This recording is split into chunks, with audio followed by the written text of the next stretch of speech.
میرے نبی جب دنیا میں تشریف لائے اور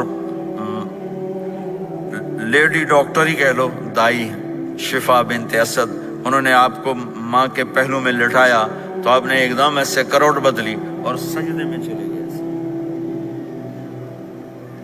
لمبا سجدہ کیا، پھر اس کے بعد سر اٹھا کے یوں کیا اور اس ہاتھ کا سہارا لے کر اس ہاتھ کو یوں اٹھایا اور ایسے انگلی کو کیا تو ایک پورے عالم میں نور ہی نور پھیل گیا اور آپ گرے، اور پھر اس بچہ جیسے ہوتا ہے ویسے آتے ہی اعلان کیا کہ میں سجدے لے کر آ رہا ہوں۔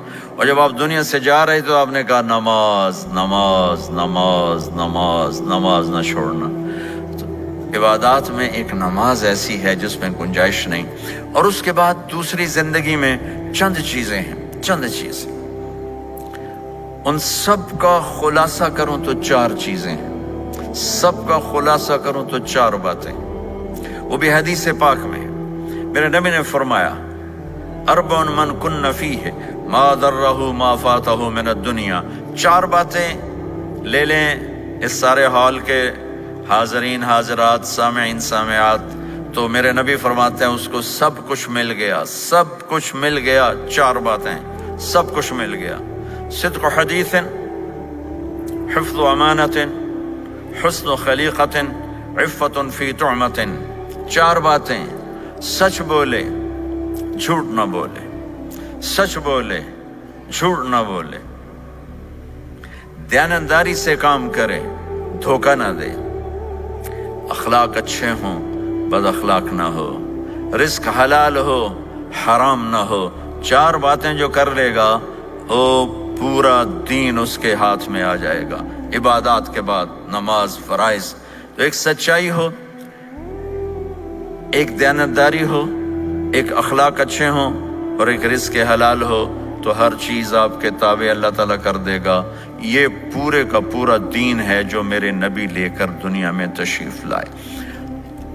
یہاں کے ماحول میں دوڑ لگی ہوئی ہے اور ایک دوسرے کو خیال کرنا یا اس کے لیے وقت نکالنا، خاص طور پر جہاں والدین پوری دنیا میں ہی پریشان ہیں لیکن ان ملکوں میں زیادہ پریشان ہیں کہ پتہ نہیں سسٹم ایسا ہے یا قدر کوئی نہیں ہے۔ لیکن میرے نبی نے فرمایا تھا کاش میری ماں زندہ ہوتی تو تم لوگ دیکھتے میں کیا کرتا۔ میں عشاء کی نماز کے مصلی پہ کھڑا ہوتا، سورۃ فاتحہ پڑھ رہا ہوتا اور ادھر سے میری ماں مجھے پکارتی محمد، تو میں ماں کے لیے نماز توڑ دیتا۔ ایک صحابی کا پیغام آیا ان کی بیگم کا کہ وہ مر رہے ہیں لیکن کلمہ نہیں پڑھا جا رہا، تو آپ تیزی سے اس کے گھر گئے، دیکھا تو وہ بول رہے ہیں۔ آپ نے کہا کلمہ پڑھو، کہا جی نہیں پڑھا جاتا، ویسے بول رہے ہیں نہیں پڑھا جاتا۔ آپ نے پوچھا اس کے والدین میں کون زندہ ہے؟ کہا جی ماں زندہ ہے۔ آپ نے کہا بلاؤ، کہ ماں آ گئی۔ آپ نے کہا تم اس سے ناراض ہو؟ کہا جی ناراض ہوں۔ کیا ناراضگی ہے؟ کہ یا رسول اللہ بدتمیزی سے بولتا تھا، بس اور کوئی ناراضگی نہیں، بہت نیک بچہ ہے، تہجد بھی پڑھتا ہے، روزے بھی رکھتا ہے، قرآن بھی پڑھتا ہے، مجھ سے بولتا ہے تو سخت ہو کے بولتا، ریش ہو کے بولتا۔ تو آپ نے کہا معاف کرتے ہو؟ کہا نہیں میں نہیں معاف کرتا۔ تو آپ نے فرمایا میں اسے آگ لگا دوں پھر سفارش کرو گے؟ کہا ہاں ہاں پھر تو کروں گے۔ کہا اگر تو نے معاف نہ کیا تو اللہ اسے جہنم میں ڈال دے گا۔ انہوں نے کہا نہیں میں معاف کرتی ہوں۔ جب ماں نے کہا میں معاف کرتی ہوں، آپ نے کہا کلمہ پڑھو، تو اس نے کہا لا الہ الا اللہ، اور اس کی جان نکل گئی۔ پھر آپ نے ان کا جنازہ پڑھایا اور فرمایا کہ جس نے ماں باپ کو دکھ دیا اس پہ اللہ کی لعنت، اس پہ زمین آسمان کی لعنت، ان کی نہ نماز قبول ہے، نہ روزہ قبول ہے، نہ صدقہ قبول ہے۔ تو مجھے آپ اکثر نوجوان نظر آ رہے ہیں، آپ فیملیز والے ہیں، اپنے ماں باپ کو عزت دیں، اپنے ماں باپ کے پاؤں دھو کر پئیں، ان کی دعا لے لیں، وہ دعا آپ کو کہاں سے کہاں پہنچا دے گی۔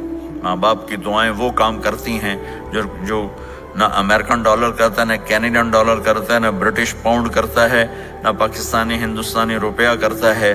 ماں باپ کی دعاؤں سے 7 آسمان کے دروازے کھل جاتے ہیں، زمین آسمان کی برکتیں سمٹ کر ان لوگوں کے پاؤں میں آتی ہیں جو اپنے ماں باپ کی دعا لیتے ہیں۔